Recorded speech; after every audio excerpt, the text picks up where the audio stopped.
ಕರ್ನಾಟಕ.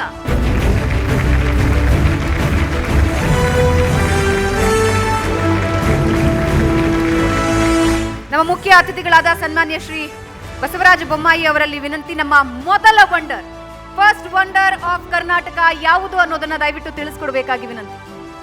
ಕರ್ನಾಟಕದ 7 ಅದ್ಭುತಗಳಲ್ಲಿ 7 wonders of ಕರ್ನಾಟಕದಲ್ಲಿ ಮೊದಲನೇದು ಹಿರೇಬೆಣಕಲ್.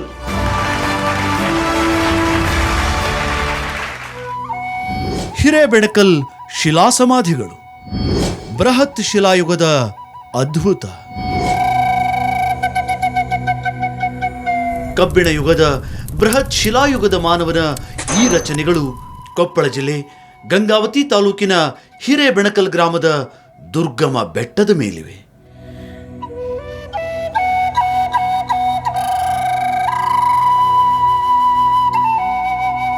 ಈ ಕಬ್ಬಿಣ ಯುಗ ಅಂತ ಹೇಳಿದ್ರೆ ಮೊಟ್ಟ ಮೊದಲಿಗೆ ಮನುಷ್ಯ ಕಬ್ಬಿಣದ ಬಳಕೆಯನ್ನು ಕಂಡುಕೊಂಡಿರ್ತಕ್ಕಂಥದ್ದು. ಹಾಗಾಗಿ ಇದಕ್ಕೆ ಕಬ್ಬಿಣ ಯುಗ ಅಂತ ಕರೀತಾರೆ. ಈ ಕಬ್ಬಿಣ ಯುಗದ ಸಂದರ್ಭದಲ್ಲಿನೇ ಒಂದು ವಿಶಿಷ್ಟವಾದ ಒಂದು ಸಂಸ್ಕೃತಿ ಈ ಕಬ್ಬಿಣ ಯುಗದ ಜೊತೆ ಒಂದು ಸೇರ್ತದೆ. ಈ ಕಾಲದ ಆದಿಮಾನವರು ಬೃಹತ್ ಕಲ್ಲು ಚಪ್ಪಡಿಗಳಿಂದ ಶಿಲಾ ಸಮಾಧಿಗಳನ್ನು ನಿರ್ಮಾಣ ಮಾಡುವ ಒಂದು ಪರಂಪರೆಯನ್ನು ರೂಢಿಸ್ಕೊಳ್ತಾರೆ. ಹಾಗಾಗಿ ಈ ಹಂತಕ್ಕೆ ಕಬ್ಬಿಣ ಯುಗದ ಬೃಹತ್ ಶಿಲಾಯುಗ ಅಂಥೇಳಿ ಕರೀತಾರೆ.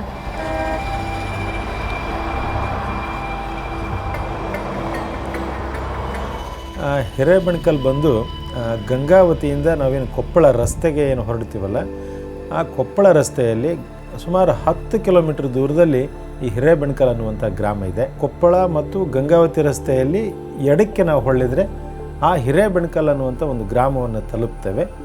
ಅದಾದ ನಂತರ ಅಲ್ಲಿಂದ 1.5 ಕಿಲೋಮೀಟರ್ ದೂರ ನಾವು ದಕ್ಷಿಣಕ್ಕೆ ಹೋದರೆ ಅಲ್ಲಿ ನಮಗೆ ವಿಶಾಲವಾಗಿರ್ತಕ್ಕಂಥ ಗುಡ್ಡಗಳ ಸಾಲುಗಳು ನಮಗೆ ತೋರಿಸ್ತವೆ. ಆ ಗುಡ್ಡವನ್ನು ನಾವು ಕ್ರಮಿಸಿದ ನಂತರ ನಮಗೆ ಅಲ್ಲಿ ಆ ಶಿಲಾಕೋಣೆಗಳು ಮತ್ತು ಅಲ್ಲಿರ್ತಕ್ಕಂಥ ಎಲ್ಲ ಕುರುಹುಗಳನ್ನು ನಾವು ಕಾಣಬಹುದಾಗಿದೆ.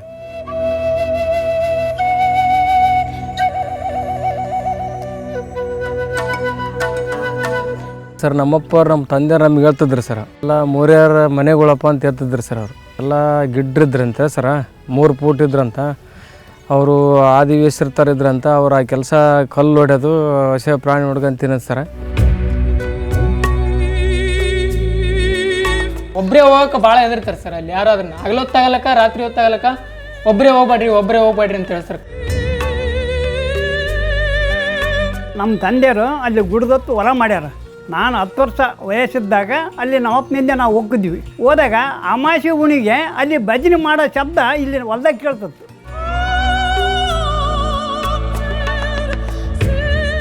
ಇಂತಹ ಈ ಗ್ರಾಮದ ಈ ಮುಂಚಿನ ಅಭಿಪ್ರಾಯಗಳು ಈಗ ಎಷ್ಟೋ ಬದಲಾಗಿ ತನ್ನ ಈ ಗ್ರಾಮ ಹೀಗೊಂದು ವಿಶಿಷ್ಟ ಮಾನವನ ಆದಿಮ ಸಂಸ್ಕೃತಿಯ ವಿಕಸನಕ್ಕೆ ತೊಟ್ಟಿಲಾಗಿತ್ತು ಅನ್ನುವ ಅಭಿಮಾನವಾಗಿ ಇಂದು ಬದಲಾಗಲಿಕ್ಕೆ ಈ ಕಡಿದಾದ ಗುಡ್ಡ ಗುಹೆಗಳ ಸುತ್ತ ನಡೆಯುತ್ತಲೇ ಬರುತ್ತಿರುವ ಸಂಶೋಧನೆಗಳು ಒಂದೆರಡಲ್ಲ.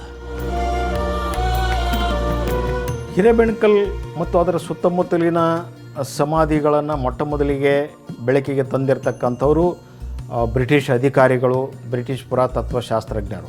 1967 ಸಂದರ್ಭದಲ್ಲಿ ಪುರಾತತ್ವ ಶಾಸ್ತ್ರಜ್ಞರಾಗಿರ್ತಕ್ಕಂಥ ಡಾಕ್ಟರ್ ಸುಂದರ ಅವರು ಇಲ್ಲಿ ವ್ಯಾಪಕವಾದಿ ಮತ್ತೆ ಅಧ್ಯಯನವನ್ನು ಕೈಗೊಳ್ತಾರೆ. ಅದರ ಜೊತೆಗೆ ಶಿಲಾ ಸಮಾಧಿಗಳ ಅಧ್ಯಯನದ ಜೊತೆಗೆ ಅಲ್ಲಿ ಸುಮಾರು 9 ಗವಿವರ್ಣ ಚಿತ್ರಗಳನ್ನು ಅವರು ಬೆಳಕಿಗೆ ತಂದರು ಅಂಥೇಳಿ. 1998ರಿಂದ 2000ವರೆಗೆ ನಾನು ಸ್ಥಳೀಯವಾಗಿ ಈ ಪರಿಸರದ ಗವಿವರ್ಣ ಚಿತ್ರಗಳ ಬಗ್ಗೆ ನನ್ನ PhD ಸಂಶೋಧನೆ ಮಾಡುವ ಸಂದರ್ಭದಲ್ಲಿ ಹಿರೇಬೆಣಕಲ್ಲಿನ ಗವಿವರ್ಣ ಚಿತ್ರಗಳ ಜೊತೆಗೆ ಅಲ್ಲಿಯ ಶಿಲಾ ಸಮಾಧಿಗಳು, ಅಲ್ಲಿರ್ತಕ್ಕಂಥ ಮಡಿಕೆ ಚೂರುಗಳು, ಆಯುಧಗಳನ್ನು ಸಂಗ್ರಹಿಸಿ ಅಧ್ಯಯನವನ್ನು ಮಾಡಿದ್ದೇನೆ. ಹಾಗಾಗಿ ವಿಶ್ವದಲ್ಲಿ ಈಜಿಪ್ತಿನ ಪಿರಾಮಿಡ್ಸ್, ಇಂಗ್ಲೆಂಡಿನ ಸ್ಟೋನ್ಹೆಂಜ್ ಮತ್ತು ಡಾಲ್ಮನ್ಸ್ ಅಂತನ್ನುವ ಮಹತ್ವವನ್ನು ಪಡೆದ ಹೀಗೊಂದು ಸಮಾಧಿ ಸಂಸ್ಕೃತಿ ನಮ್ಮ ಗಂಗಾವತಿ ತಾಲೂಕಿನ ಬೆಟ್ಟ ಗುಡ್ಡಗಳ ಪರಿಸರದಲ್ಲಿ ಇರುವುದಷ್ಟೇ ಅಲ್ಲದೆ ಆ ವಿಶ್ವ ಪ್ರಸಿದ್ಧ ರಚನೆಗಳು ನಿರ್ಮಿಸಲ್ಪಟ್ಟ ಕೆಲವೇ ಶತಮಾನಗಳಲ್ಲಿ ಇಲ್ಲಿಯೂ ಆ ಸಂಸ್ಕೃತಿ ಶಿಲಾ ಸಮಾಧಿಗಳ ರೂಪದಲ್ಲಿ ರಚಿಸಲ್ಪಟ್ಟಿವೆ ಅಂತ ತಿಳಿದಾಗ ಅತ್ಯಂತ ಕುತೂಹಲದಲ್ಲೇ ಕರ್ನಾಟಕ ಪ್ರವಾಸೋದ್ಯಮ ಇಲಾಖೆಯ ಸಹಭಾಗಿತ್ವದ ಕನ್ನಡಪ್ರಭ ಮತ್ತು ಏಷ್ಯಾನೆಟ್ ಸುವರ್ಣ ನ್ಯೂಸ್ನ ಕರ್ನಾಟಕದ 7 ಅದ್ಭುತಗಳ ಅಭಿಯಾನದ ತಂಡ ಆ ಹಿರೇಬೆಣಕಲ್ ಗ್ರಾಮವನ್ನು ತಲುಪಿತು.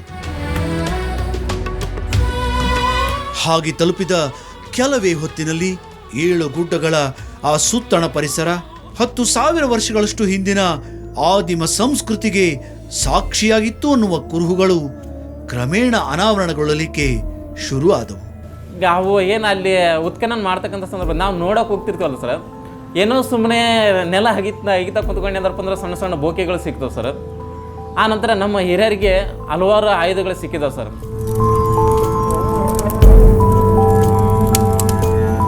ಸರ್, ನಾನು ಚಿಕ್ಕವರಿದ್ದಾಗ 5-6ನೇ ತರಗತಿ ಇದ್ದಾಗ ನಮ್ಮ ಹೊಲದಲ್ಲಿ ಅಲ್ಲೇ ಎಲ್ಲ ಆಟ ಆಡ್ತಾಯಿದ್ವಿ. ಆಟ ಆಡಬೇಕಾದ್ರೆ ಒಂದು ಪ್ರದೇಶ, ಆ ಪ್ರದೇಶದಲ್ಲಿ ಮಳೆ ಆದರೆ ಭಾಳ ಚೆನ್ನಾಗಿ ನೋಡಲಿಕ್ಕೆ ಭಾಳ ರೋಮಾಂಚನಕಾರಿಯಾಗಿರ್ತಕ್ಕಂಥ ಪ್ರದೇಶ. ಅದು ರೌಂಡು ಗಡಿಗೆಗಳು ಕಾಣ್ತಾ ಇದ್ವು. ಅದು ಗಡಿಗೆ ಎಷ್ಟು ಗಾತ್ರ ಇದೆಯಲ್ಲ ಅಷ್ಟು ರೌಂಡು ಇಡೀ ಆ ಪ್ರದೇಶನೇ ಕಾಣ್ತಾ ಇತ್ತು. ಮಳೆ ಬಂದಾಗ ಭಾಳ ಅಚ್ಚರಿ. ಅದನ್ನು ಅಗಿತಾ ಇದ್ವಿ, ಏನು ಸಿಗುತ್ತಾ ನೋಡೋಣ, ಎಲ್ಲರೂ ದುಡ್ಡು ಸಿಗುತ್ತಾ, ಬಂಗಾರ ಸಿಗುತ್ತಾ ಅಂತಾರಲ್ಲ, ತಡಿ ನೋಡೋಣ ನಾವೇನು ಸಿಗುತ್ತಾ ಅಂತ ನೋಡಿದ್ರೆ ಎಲ್ಪ್ ಸಿಗ್ತಾ ಇದ್ದು. ಹಾಗಾಗಿ ಇಂತಹ ಅಸಂಖ್ಯ ಆದಿಮ ಸಂಸ್ಕೃತಿಯ ಮೂಲ ಕುರುಹುಗಳನ್ನು ತನ್ನ ಒಡಲೊಳಗೆ ತುಂಬಿಟ್ಟುಕೊಂಡ ಆ ಹಿರೇಬೆಣಕಲ್ ಗ್ರಾಮದ ದಕ್ಷಿಣಕ್ಕಿರುವ ಬೆಟ್ಟಗಳನ್ನು ಅರಸಿ ಹೊರಟಂತೆ ಇಂದಿನ ಈ ನಮ್ಮ ನಾಗರಿಕತೆಗೆ ನಾಂದಿ ಹಾಡಿದ ಆ ಮೂಲ ಸಂಸ್ಕೃತಿಯ ಜಾಡಿನಲ್ಲಿ ನಾವು ನಮ್ಮ ಮೊದಲ ಹೆಜ್ಜೆಯನ್ನು ಇಡ್ತಾ ಇದ್ವಿ.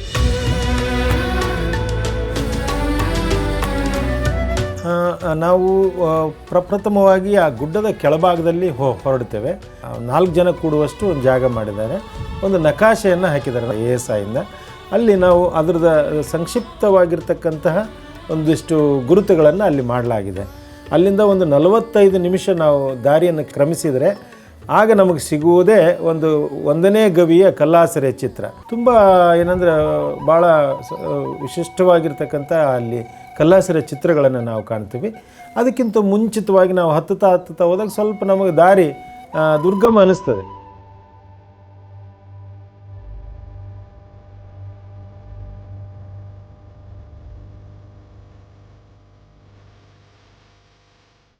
ಕೊಪ್ಪಳ ಜಿಲ್ಲೆ ಗಂಗಾವತಿ ತಾಲೂಕಿನ 7 ಗುಡ್ಡಗಳ ಪರಿಸರದಲ್ಲಿ ಗವಿವರ್ಣ ಚಿತ್ರಗಳಿರುವ 300 ನೆಲೆಗಳ ಪೈಕಿ ಈ ಬೆಟ್ಟದ ಸಾಲು 32 ಗವಿ ಕಲ್ಲಾಸರೆಗಳಲ್ಲಿ 50ಕ್ಕೂ ಹೆಚ್ಚು ಗವಿವರ್ಣ ಚಿತ್ರಗಳನ್ನು ಹೊಂದಿದ್ದು 3000 ವರ್ಷಗಳಿಗೂ ಹಿಂದಿನ ಬೃಹತ್ ಶಿಲಾಯುಗದ ಸಂಸ್ಕೃತಿಯನ್ನಷ್ಟೇ ಅಲ್ಲ, ಅದಕ್ಕಿಂತಲೂ ಹಳೆಯದಾದ ಸೂಕ್ಷ್ಮ ಶಿಲಾಯುಗದ ಮಾನವನ ಜೀವನ ಶೈಲಿಗೂ ಈ ಗವಿವರ್ಣ ಚಿತ್ರಗಳು ಇಂದಿಗೂ ಸಾಕ್ಷಿಯಾಗಿ ನಿಂತಿವೆ.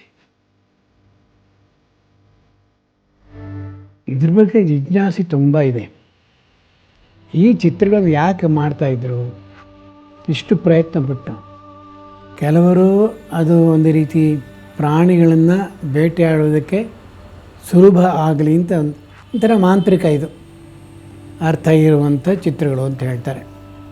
ಇದೆಲ್ಲ ನಮ್ಮ ಕಲ್ಪನೆ, ನಿಜವಾಗಿ ಏನು ಗೊತ್ತಿಲ್ಲ ನಮಗೆ.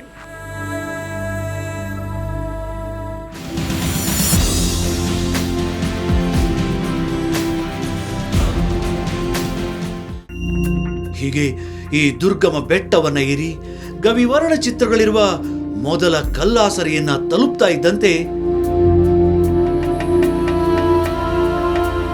ಬೇರೆ ಬೇರೆ ಕಾಲಘಟ್ಟಗಳಲ್ಲಿ ಚಿತ್ರಿಸಲ್ಪಟ್ಟು ಸಹಸ್ರಮಾನಗಳ ಮಳೆ ಬಿಸಿಲು ಗಾಳಿಗೆ ಮೈ ಒಡ್ಡಿಕೊಂಡ ಮೇಲೆಯೂ ಇನ್ನೂ ತಮ್ಮ ಕುರುಹುಗಳನ್ನು ಉಳಿಸಿಕೊಂಡ ಆ ಚಿತ್ರಗಳು ನಮ್ಮನ್ನ ನಿಜಕ್ಕೂ ಬೆರಗುಗೊಳಿಸಿದವು. ಮೊದಲನೆಯ ಗವಿಯಲ್ಲಿ ಅಲ್ಲಿ ಸುಮಾರು 4 ಮನುಷ್ಯನ ಒಂದು ಸಮೂಹ ಕುಣಿತದ ಸಾಲುಗಳಿವೆ, ಬೇಟೆಗಾರಿಕೆ ಚಿತ್ರಗಳಿವೆ ಮತ್ತು ಒಬ್ಬ ಅಶ್ವಸವಾರ ಒಂದು ಬರ್ಚೆಯಿಂದ ಚಿರತೆಗೆ ಎಸೆಯುವ ದೃಶ್ಯ ಇದೆ. ಆ ಕಾಲದ ನವಿಲುಗಳ ಚಿತ್ರಗಳಿವೆ. ಪುರುಷ ಮತ್ತು ಸ್ತ್ರೀಯರ ಹಲವಾರು ಚಿತ್ರಗಳನ್ನು ನಾವು ಕಾಣಬಹುದು.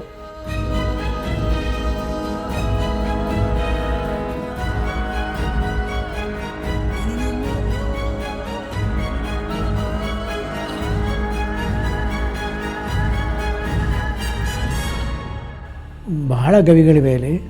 ಒಂದು ಗವಿಲಿ ಅದರ ಮೇಲ್ಗಡೆ ಹೇಗಿದೆ, ಚಪ್ಪಡಿ ಹಾಕಾಗಿದೆ, ರೂಫ್ ಅಂತ ಹೇಳ್ಬೋದು.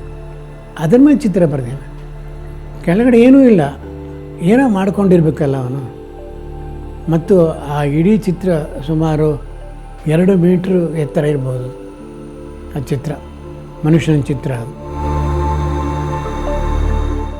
ವಿಶ್ವ ಪಾರಂಪರಿಕ ತಾಣದಲ್ಲಿ ಒಂದಾಗಿರುವ ಮಧ್ಯಪ್ರದೇಶದ ಭೀಂಬೇಡ್ಕಾ ಬೆಟ್ಟಕ್ಕಿಂತಲೂ ಹೆಚ್ಚು ಕಲ್ಲಾಸರಿಯ ಚಿತ್ರಗಳನ್ನು ಹೊಂದಿದ ಈ ಗಂಗಾವತಿಯ ಒಟ್ಟು 7 ಗುಡ್ಡದ ಪರಿಸರ ತನ್ನ ಆಗೋಲಿ, ಹಿರೇಬೆಣಕಲ್ ಈ ಭಾಗದ ಗವಿ ಕಲ್ಲಾಸರೆಗಳಲ್ಲಿ ಪುರುಷ, ಸ್ತ್ರೀ, ಊಡಗಳ ಚಿತ್ರಗಳ ಜೊತೆ 17ನೇ ಗವಿಯಲ್ಲಿ ಸ್ತ್ರೀ ಪ್ರಸವದ ಚಿತ್ರವನ್ನೂ ಹೊಂದಿದ್ದು, ಇಲ್ಲಿಯ 2ನೇ ಕಲ್ಲಾಸರೆಯಲ್ಲಿಯ 2 ಹೆಬ್ಬಾವಿನ ಚಿತ್ರಗಳು ಭಾರತದ ಗವಿವರ್ಣ ಚಿತ್ರಗಳಲ್ಲೇ ಅತ್ಯಂತ ಮಹತ್ವದ ಪಾತ್ರವನ್ನ ಪಡೆದುಕೊಂಡಿವೆ.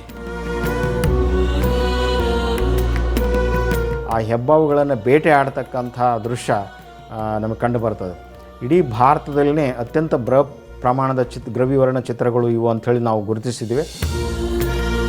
ಕಾರಣ ಈವರೆಗೂ ಭಾರತದ ಗವಿ ಪ್ರಾಣಿ ಚಿತ್ರಗಳಲ್ಲಿಯೇ ಅತ್ಯಂತ ದೊಡ್ಡದು ಅಂತ ಹೆಗ್ಗಳಿಕೆ ಪಡೆದಿರುವ ಮಧ್ಯಪ್ರದೇಶದ ಜೊಹರಾ ಕಲ್ಲಾಸರೆಗಳ ಗುಂಪಿನ ಕೋಣನ ಚಿತ್ರ 3.6 ಮೀಟರ್ ಉದ್ದ ಮತ್ತು 1.95 ಮೀಟರ್ ಎತ್ತರವಿದ್ದರೆ, ಈ ಹಿರೇಬೆಣಕಲ್ ಮೋರೇರ ಗುಡ್ಡದ 2ನೇ ಗವಿ ಕಲ್ಲಾಸರೆ ಅಥವಾ ರಕ್ಕಸ ಕುಟ್ರಿಯಲ್ಲಿ ಬಿಡಿಸಿದ 2 ಹೆಬ್ಬಾವಿನ ಚಿತ್ರಗಳು 12.5 ಮೀಟರ್ ಅಗಲ, 10 ಮೀಟರ್ ಎತ್ತರದ ವಿಸ್ತೀರ್ಣವನ್ನ ಹೊಂದಿವೆ. ಇದು ಭೀಂಬೇಡ್ಕ ಥರ ಇದೆ. ಅದು ಭೀಂಬೇಡ್ಕಕ್ಕಿಂತ ಒಂದು ಕೈ ಮೇಲೆ ಅಂತಲೇ ಹೇಳ್ಬೋದು. ಅಲ್ಲಿ ಕೇವಲ ವರ್ಣಚಿತ್ರಗಳ ಗವಿಗಳು ಮಾತ್ರ ಅಲ್ಲ, ಶಿಲಾ ತಾಮ್ರಯುಗ, ನೂತನ ಶಿಲಾಯುಗ, ಇತಿಹಾಸ ಕಾಲ, ಆರಂಭ ಆದ ಜನರ ನೆರೆಗಳು ಎಲ್ಲ ಇದೆ ಅಲ್ಲಿ. ಅಷ್ಟು ರಿಚ್ ಸೈಟ್ ಹಿರೇಬೆಣಕಲ್.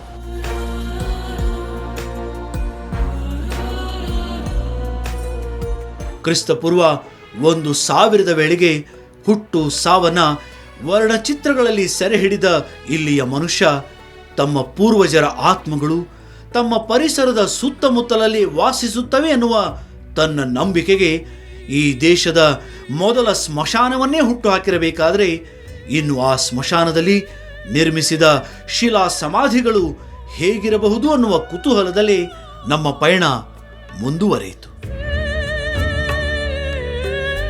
1ನೇ ಗವಿ ಕಲ್ಲಾಸರೆ ಚಿತ್ರವನ್ನು ನೋಡಿದ ನಂತರನೇ ಒಂದು ಬೃಹತ್ತಾಗಿರ್ತಕ್ಕಂಥ ಒಂದು ನಗಾರಿ ಗುಂಡನ್ನು ಕಾಣ್ತೀವಿ.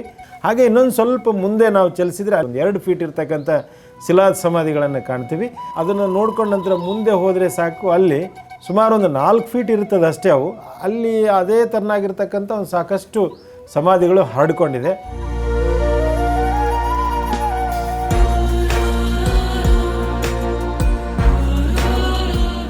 ಈವರೆಗೆ ದಕ್ಷಿಣ ಭಾರತದಲ್ಲಿ ಗುರುತಿಸಲ್ಪಟ್ಟ 12 ಪ್ರಕಾರದ ಬೃಹತ್ ಶಿಲಾ ಸಮಾಧಿಗಳ ಪೈಕಿ ಈ ಹಿರೇಬೆಣಕಲ್ ಶಿಲಾ ಸಮಾಧಿಗಳ ನೆಲೆ 4 ರಿಂದ 5 ವೈವಿಧ್ಯಗಳನ್ನು ಹೊಂದಿದ್ದು, ದಕ್ಷಿಣ ಭಾರತದಲ್ಲಿ ಗುರುತಿಸಲ್ಪಟ್ಟ 2000 ಬೃಹತ್ ಶಿಲಾನೆಲೆಗಳ ಪೈಕಿ ಅತಿ ಹೆಚ್ಚು ಶಿಲಾಕೋಣೆಗಳನ್ನು ಅಥವಾ ಡಾಲ್ಮನ್ಸ್ಗಳನ್ನು ಹೊಂದಿದ ಅತ್ಯಂತ ದೊಡ್ಡ ಸಮಾಧಿ ನೆಲೆ ಎನ್ನುವ ಹೆಗ್ಗಳಿಕೆಯನ್ನು ಈ ಹಿರೇಬೆಣಕಲ್ ಶಿಲಾ ಸಮಾಧಿಗಳ ತಾಣ ಪಡೆದುಕೊಂಡಿದೆ. ಇಲ್ಲಿ 2 ಪ್ರಕಾರದ ಸಮಾಧಿ ಕ್ರಮಗಳಿವೆ. ಮೊದಲನೇದು ಅಂತ ಹೇಳಿದ್ರೆ ಪ್ರೈಮರಿ ಬರಿಯಲ್ಸ್, ಎರಡನೇದು ಸೆಕೆಂಡ್ರಿ ಬರಿಯಲ್ಸ್ ಅಂತ ಹೇಳಿ. ಪ್ರೈಮರಿ ಬರಿಯಲ್ಸ್ ಅಂದರೆ ಏನು ಮಾಡ್ತಾರೆ, ಅವರ ಕುಟುಂಬದ ಸದಸ್ಯರು ಸತ್ತ ನಂತರ ನೆಲದಲ್ಲಿ ಆ ಶವವನ್ನು ಹೂಳ್ತಾ ಇದ್ರು. ಅದು ಒಂದು ವಿಧಾನ. ಅಲ್ಲಿ 2 ವಿಧಾನಗಳಿವೆ. ಒಂದು ಹೂಳ್ತಾ ಇದ್ರು, ಆ ಹೂಳಿದ ನಂತರ ಸುಮಾರು 6 ತಿಂಗಳ ತರುವಾಯ ಆ ಬರಿಯಲ್ಲನ್ನು, ಆ ಸಮಾಧಿಯನ್ನು ಹೊರ ತೆಗೆದು ಎಲ್ಲ ಅಸ್ಥಿ ಅವಶೇಷಗಳನ್ನು ಸಂಗ್ರಹಿಸಿ ಅವುಗಳನ್ನು ಒಂದು ಗಡಿಗೆಯಲ್ಲಿ ಇಟ್ಟು ಅದನ್ನು ಬಂಡೆಯ ಮೇಲೆ ಇರಿಸಿ ಆ ಗಡಿಗೆಯ ಮೇಲೆ ಒಂದು ಕೋಣೆಯನ್ನು, ಶಿಲಾ ಸಮಾಧಿಯನ್ನು ನಿರ್ಮಾಣ ಮಾಡಲಾಗ್ತದೆ. ಇಂಥ ಕೋಣೆಗಳಿಗೆ ಡಾಲ್ಮೆನ್ಸ್ ಅಂತ ಕರೆಯಲಾಗ್ತದೆ, ಅಥವಾ ಶಿಲಾ ಕೋಣೆಗಳು, ಶಿಲಾ ಸಮಾಧಿಗಳು ಅಂತ ಕರೆಯಲಾಗ್ತದೆ.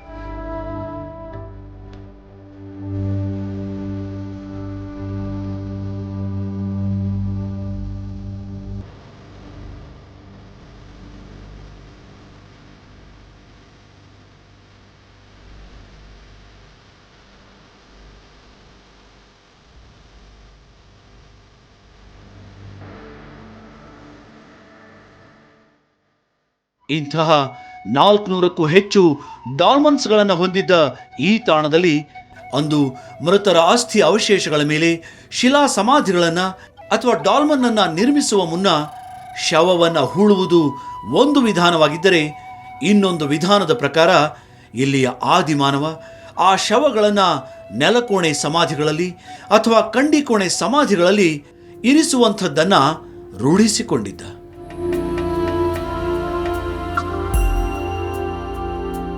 ಹಿರೇಬೆಣಕಲ್ ಮೋರಿಯರಗುಡ್ಡದ ಮುಖ್ಯ ಶಿಲಾ ಸಮಾಧಿ ತಾಣವನ್ನು ತಲುಪುವ ಮೊದಲ ಹಂತದಲ್ಲಿ ನಮಗೆ ಕಾಣಸಿಗುವಂತಹ ಅಂತಹ ಗೌರಿಗಳಲ್ಲಿ ಕೆಲವು ಮೇಲೆ ಚಪ್ಪಡಿ ಕಲ್ಲಿನ ಹೊದಿಕೆಯ ಕೆಳಗೆ 3 ಬದಿಯಲ್ಲಿ ಮುಚ್ಚಿ ಒಂದು ಭಾಗ ತೆಗೆದಿದ್ದರೆ, ಇನ್ನು ಕೆಲವು 4 ಅಡಿ ಎತ್ತರವಿದ್ದು ಮುಂಭಾಗದಲ್ಲಿ ಕಿಂಡಿಗಳನ್ನು ಹೊಂದಿವೆ.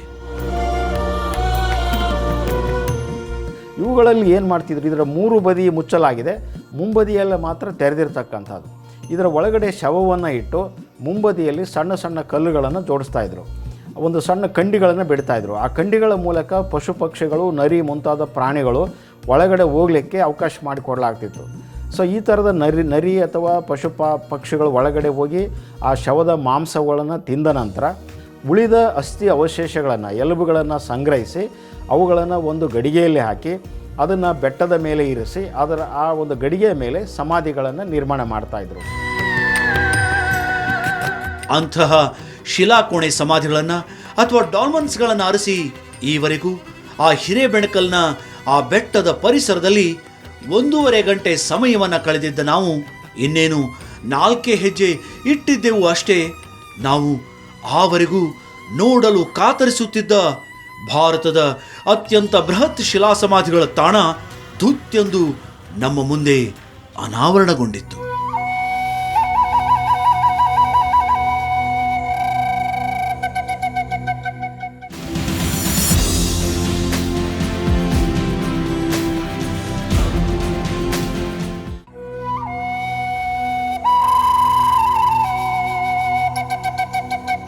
ಹಿರೇಬೆಣಕಲ್ ಮೋರಿಯರಗುಡ್ಡದ ಮೇಲಿನ 8 ರಿಂದ 9 ಎಕರೆ ವಿಸ್ತೀರ್ಣದಲ್ಲಿ ಹಬ್ಬಿದ ಈ ಶಿಲಾ ಸಮಾಧಿಗಳ ತಾಣ 400 ಡಾಲ್ಮನ್ಗಳ ಪೈಕಿ ಈಗ ಸುಮಾರು 100 ಡಾಲ್ಮನ್ಗಳನ್ನು ಹೊಂದಿದ್ದು 50 ಸೆಂಟಿಮೀಟರ್ನಿಂದ ಹಿಡಿದು 10 ಅಡಿ ಎತ್ತರದ ಡಾಲ್ಮನ್ಗಳು ಇಲ್ಲಿವೆ.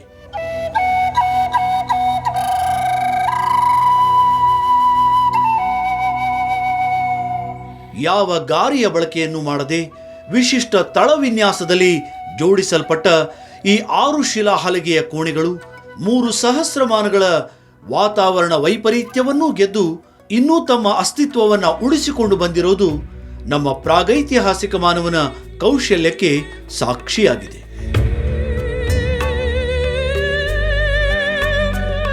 ರೋಚಕ ಅಂದ್ರೆ ಸರ ಅವು ಏನು ಬಂಡಿಗಳು ಏನದಾವಲ್ಲ ಸರ, ಎಲ್ಲ ಇವು ನೆಲದಾಗ ಇಟ್ಟು ಮಾಡಿದ್ವಲ್ಲ ಸರ್, ಅವು ಸ್ವಸ್ತಿಕ ಆಕಾರದ ಮೇಲೆ ಇಟ್ಟು ಮಾಡ್ಯಾರ ಸರ್. ಅದು ಈ ಥರ ನಾವು ಅದು ಎತ್ತಿಡ್ಲಿಕ್ಕೆ ದೊಡ್ಡ, ಈಗ ಅಲ್ಲೇನು ಯಂತ್ರ ಇಲ್ಲ, ಮಿಷನ್ ಇಲ್ಲ ಸರ್. ಅವು ಯಂತ್ರ ಮಿಷನ್ ಇಲ್ಲಾರ್ದನ ಮೊದಲಿನ ಕಾಲದಾಗ ಆ ಟೈಪ್ ಇಟ್ಟಾರಂದ್ರೆ ಅದು ಭಾಳ ವಿಚಿತ್ರ ಸರ್. ಅದು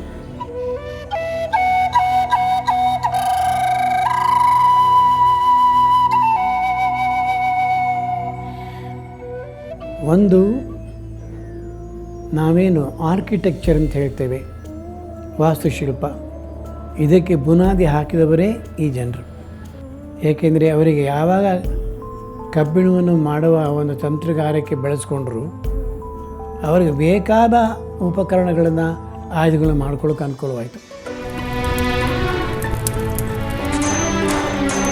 ಅಂತಹ ಕಬ್ಬಿಣದ ಆವಿಷ್ಕಾರದಿಂದಲೇ ಕಂಡುಕೊಂಡ ಸುತ್ತಿಗೆ, ಉಳಿ, ಚಾಣದಂತಹ ಸಲಕರಣೆಗಳಿಂದ ಇಲ್ಲಿಯ ಆದಿಮಾನವ ಬಂಡೆಗಳನ್ನು ತನ್ನ ಅವಶ್ಯಕತೆಗೆ ತಕ್ಕಂತೆ ಹಲಗೆ ಎಬ್ಬಿಸಲು ಕಲಿತುಕೊಂಡಿದ್ದೇ ಇಲ್ಲಿಯ ಈ ಬೃಹತ್ ಶಿಲಾ ಸಮಾಧಿಗಳ ನಿರ್ಮಾಣದಲ್ಲೂ ಪ್ರಮುಖ ಪಾತ್ರವನ್ನು ವಹಿಸಿತು. ಇವು ಸುಮಾರು 5 ರಿಂದ 7 ಫೀಟ್ ಎತ್ತರವಾಗಿರ್ತಕ್ಕಂಥ ಶಿಲಾ ಸಮಾಧಿಗಳೇನಿದೆ, ಅವುಗಳು ಅವರ ಆ ಜನರ ವಾಸ್ತು ತಂತ್ರಜ್ಞಾನ, ನಿರ್ಮಾಣ ತಂತ್ರಜ್ಞಾನಕ್ಕೆ ಸಾಕ್ಷಿಯಾಗಿವೆ. ಈ ಶಿಲಾ ಕೋಣೆಗಳ ರಚನೆ ತಲವಿನ್ಯಾಸ ಸ್ವಸ್ತಿಕ್ ಮಾದರಿಯಲ್ಲಿದೆ. ಪ್ರತಿ ಒಂದು ಬದಿಯ ಅಂದರೆ ಒಟ್ಟು 6 ಕಲ್ಲು ಚಪ್ಪಡಿಗಳಿಂದ ಇವುಗಳನ್ನು ನಿರ್ಮಿಸಲಾಗಿದೆ. ಪ್ರತಿ ಚಪ್ಪಡಿ ಕಲ್ಲುಗಳನ್ನು 4 ದಿಕ್ಕಿಗೆ 4 ನಿಲ್ಲಿಸುವಾಗ ಆ ಚಪ್ಪಡಿಗಳು ಕೋಣೆಯ ಒಳಭಾಗದಲ್ಲಿ ಬೆಳೆದ ಹಾಗೆ ಅವುಗಳ ಒಂದು ತುದಿಯನ್ನು ಮತ್ತೊಂದು ತುದಿಗೆ ವಿರುದ್ಧವಾಗಿ ಅದರ ಒಂದು ಕೋನ ಹೊರಗಡೆ ಬರುವ ರೀತಿಯಲ್ಲಿ ನಿರ್ಮಿಸಲಾಗಿದೆ. ಅಂದರೆ ಇದರಿಂದ ತಲೆವಿನ್ಯಾಸ ಒಂದು ಸ್ವಸ್ತಿಕ್ ಮಾದರಿ ಆಗ್ತದೆ.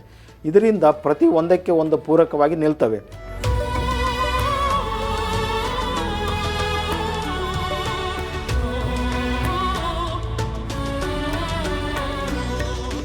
ಈ ಬೆಟ್ಟದ ಮೇಲೆ ಹೀಗೊಮ್ಮೆ ನೆಲೆಸಿದ ಒಂದು ಜನಾಂಗ ತನ್ನ ಪೂರ್ವಜರ ಆತ್ಮಗಳು ತಮ್ಮ ನೆಲೆಯ ಸುತ್ತಮುತ್ತಲಲ್ಲಿ ವಾಸಿಸುತ್ತವೆ ಎನ್ನುವ ನಂಬಿಕೆಗೆ ಕಟ್ಟಿದಂತಹ ಇಂತಹ ಶಿಲಾಕೋಣೆಗಳನ್ನು, ಅವುಗಳಲ್ಲಿ ಮೂಡಿದ ಕಿಂಡಿಗಳನ್ನು ನೋಡ್ತಾ ಇದ್ರೆ ಆ ಜನಾಂಗ ಇತಿಹಾಸ ಪೂರ್ವದ ಆದಿಮಾನವನೇ ಆಗಿದ್ದರೂ ಆತ ನಿರ್ಮಿಸಿದ ಈ ಶಿಲಾಕೋಣೆಯ ತಾಣ ಆ ಕಾಲದ ಆತನ ಸರ್ವಶ್ರೇಷ್ಠ ಕೊಡುಗೆ ಅನ್ನುವುದರಲ್ಲಿ ಮಾತ್ರ ಯಾವುದೇ ಸಂದೇಹವಿಲ್ಲ.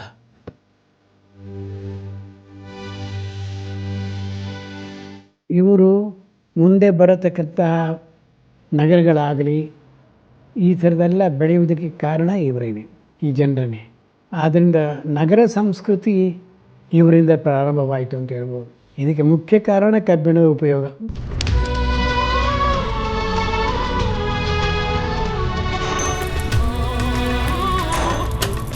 ಕಬ್ಬಿಣದ ಆವಿಷ್ಕಾರ ಈ ಜನರ ಇಡೀ ಜೀವನ ಕ್ರಮವನ್ನೇ ವ್ಯಾಪಕವಾಗಿ ಬದಲಾಯಿಸ್ತದೆ. ಅದರಿಂದ ಕೃಷಿ ಬಂತು, ಪಶುಸಂಗೋಪನೆ ಜಾಸ್ತಿ ಆಯಿತು, ಒಂದು ಕಡೆ ಗ್ರಾಮೀಣ ಜೀವನ ಪ್ರಾರಂಭವಾಯಿತು, ಇವರ ಆರ್ಥಿಕ ಸಾಮಾಜಿಕ ವ್ಯವಸ್ಥೆ ಪ್ರಾರಂಭವಾಯಿತು ಮತ್ತು ಕ್ರಮೇಣ ಇದುವೇ ಮುಂದೆ ನಾಗರಿಕತೆ ವಿಕಾಸಕ್ಕೆ ಕಾರಣವಾಗಿ ಗುಂಪುಗಳು, ಸಾಮಾಜಿಕ ಗುಂಪುಗಳು, ಅವುಗಳಿಗೆ ಒಬ್ಬ ಮುಖಂಡ, ಈ ಒಂದು ವ್ಯವಸ್ಥೆ ಕ್ರಮೇಣವಾಗಿ ಮುಂದೆ ರಾಜಕೀಯ ವ್ಯವಸ್ಥೆ, ಸಣ್ಣ ಸಣ್ಣ ಒಂದು ಸಮುದಾಯಗಳು, ಗಣಗಳು ಮತ್ತು ರಾಜ್ಯಗಳು ಹುಟ್ಟಲಿಕ್ಕೆ ಅದು ಕಾರಣ ಆಯಿತು ಅಂತ.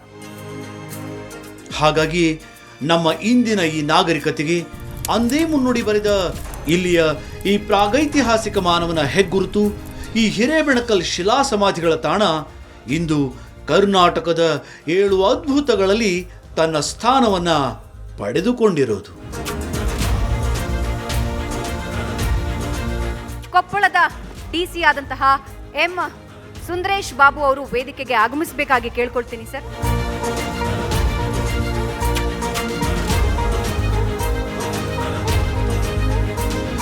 ಕರ್ನಾಟಕದಲ್ಲಿ ಹಿರೇಬೆಣಕಲ್ಲು ಮಾತ್ರ ಅಲ್ಲ, ಈ ರೀತಿಯ ಪ್ರೀ ಹಿಸ್ಟಾರಿಕ್ ಸೈಟ್ಸ್ ಇನ್ನೂ ಕೆಲವಾರಿದೆ. ಉದಾಹರಣೆಗೆ ಚಿತ್ರದುರ್ಗದಲ್ಲಿ ಬ್ರಹ್ಮಗಿರಿ ಇದೆ, ಬಾದಾಮಿಯಲ್ಲಿ ಸಿಡ್ಲಪಾಡಿ ಇದೆ, ಶಿವಮೊಗ್ಗದಲ್ಲಿ ಬೈಸೆ ಇದೆ. ಅದೇ ರೀತಿಯಾಗಿ ಇದೆಲ್ಲಕ್ಕಿಂತ ಮುಖ್ಯವಾಗಿ ಬಳ್ಳಾರಿಯಲ್ಲಿ ಇರುವಂತಹ ಸಂಗನಕಲ್ಲು ಏನಿದೆ, ಅದು ಹಿರೇಬೆಣಕಲ್ಗಿಂತನೂ ಹಳೆಯ ಇತಿಹಾಸ ಹೊಂದಿರುವಂತಹ ಒಂದು ಪ್ರದೇಶ. ಇದೆಲ್ಲ ಪ್ರೀ ಹಿಸ್ಟಾರಿಕ್ ಸೈಟ್ಗಳ ಒಂದು ಪ್ರತಿನಿಧಿಯಾಗಿ ಹಿರೇಬೆಣಕಲ್ಲು ಆಯ್ಕೆಯಾಗಿದೆ. ಇಂತಹ ಈ ಹಿರೇಬೆಣಕಲ್ ಬೃಹತ್ ಶಿಲಾ ಸಮಾಧಿಗಳ ತಾಣ ಕರುನಾಡಿನ ಅದ್ಭುತವಷ್ಟೇ ಅಲ್ಲ, ವಿಶ್ವದ ಕಣ್ಮಣಿಯೂ ಹೌದು. ಹಾಗಾಗಿ ಇಂತಹ ಪ್ರಾಗೈತಿಹಾಸಿಕ ಮಾನವನ ನೆಲೆಯನ್ನು ಹೊಂದಿದ ಹೆಮ್ಮೆಯ ಜೊತೆ ಆ ತಾಣವನ್ನು ಸುಸ್ಥಿತಿಯಲ್ಲಿ ಕಾಪಾಡಿಕೊಂಡು ಬರುವುದು ಕೂಡ ನಮ್ಮೆಲ್ಲರ ಆದ್ಯ ಕರ್ತವ್ಯವಾಗಿದೆ.